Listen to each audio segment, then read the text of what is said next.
નમસ્કાર મિત્રો, હું તમારો મિત્ર કમલેશ કોટેચા.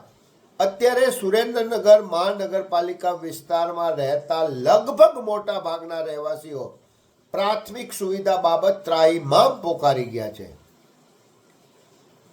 બીજી બધી અસુવિધા બાબત ચર્ચા નથી કરવી, પરંતુ એક અસુવિધા જે અત્યારે અમને સુરેન્દ્રનગરના વિવિધ વિસ્તારોમાં છેલ્લા 4-5 દિવસથી ફરતા દેખાણી એની આપણે ચર્ચા કરી લઈએ.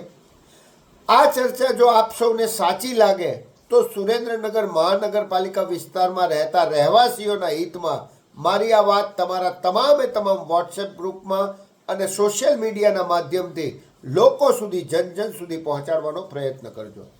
અત્યારે સુરેન્દ્રનગર મહાનગરપાલિકાના મોટા ભાગના વિસ્તારોમાં ઠેર ઠેર ગટરના ગંદા પાણી ઉભરાઈ રહ્યા છે.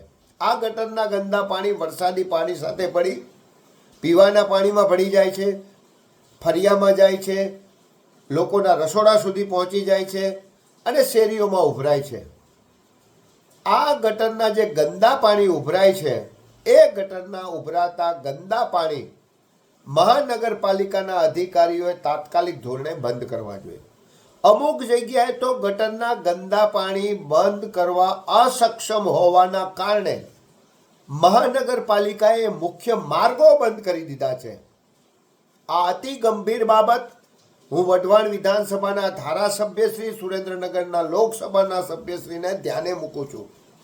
આપ આ જે ગંભીર બાબત છે એ બાબત તાત્કાલિક ધોરણે નક્કર કામ કરો એવી આપની પાસે અપેક્ષા રાખું છું, માંગણી કરું છું.